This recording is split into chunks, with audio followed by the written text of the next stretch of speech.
Today, Dr. Robin Morrow and I would like to talk to you about nursery rhymes. Why do children need to hear them? And we'd like to showcase some exceptional illustrators of nursery rhymes in the hope that you may make some new discoveries of beautiful nursery rhyme books to share with the young children in your life. Nursery rhymes, also known as Mother Goose rhymes, can be defined as short songs and verses.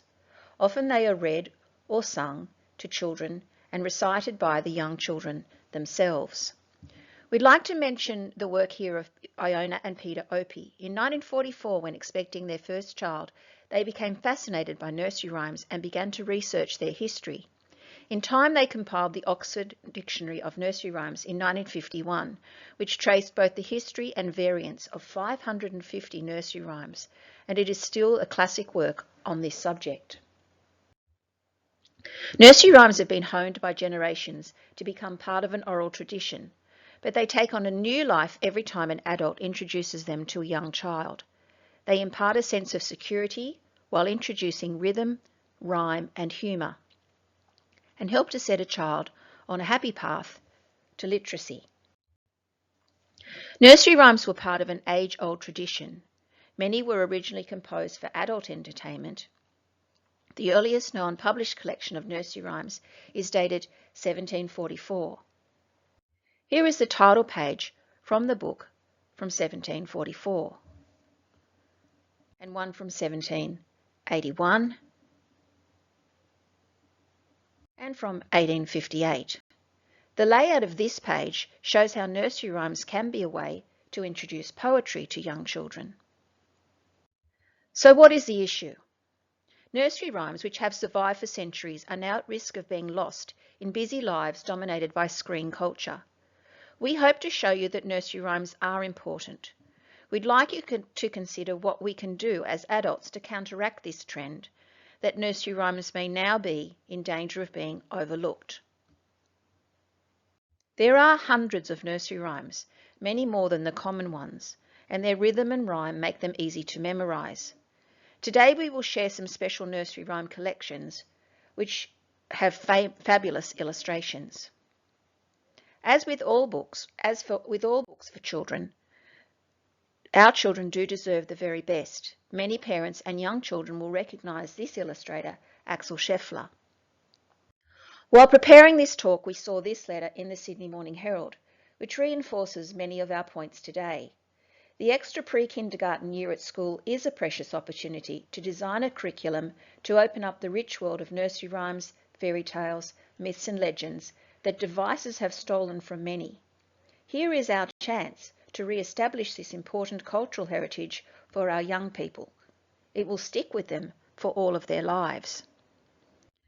Here are some reasons why we think nursery rhymes are important. They introduce a rich vocabulary. Children hear the rhythm of English. They include alliteration, onomatopoeia, rhyme and imagery. They're easy to learn and repeat. Nursery rhymes contain patterns and often have a story structure with a beginning, middle and end. Over the next slides, we will share a range of illustrators with you, starting with some vintage examples.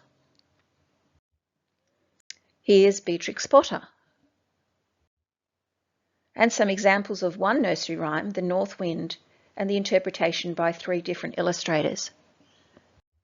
Brian Wildsmith from 1964, Raymond Briggs from 1966, Nicola Bailey from 1975, Tommy De Paola from 1985, Rosemary Wells from 1996, Lucy Cousins, 1998, Claire Beaton, who may be less familiar to you, she uses stitches and embroidery in her books, from 2001.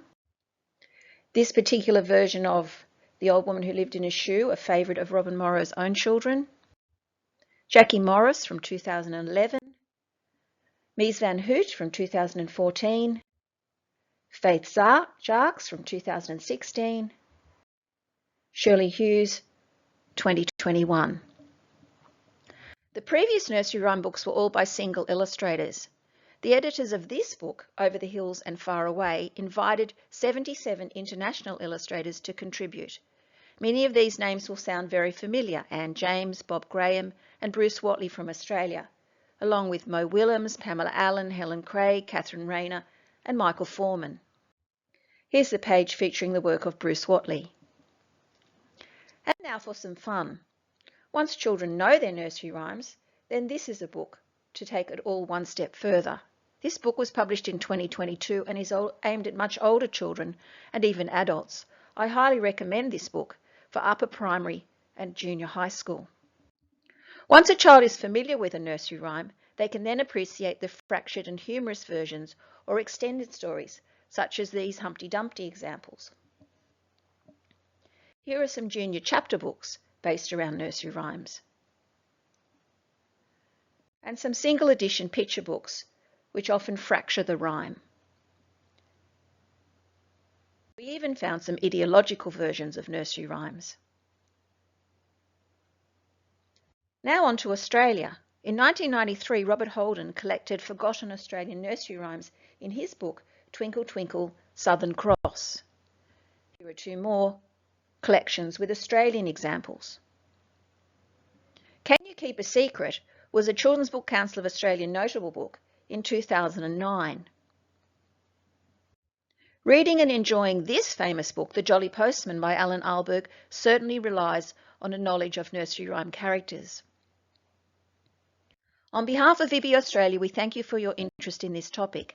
Our final slides show contemporary references to nursery rhymes through political cartoons.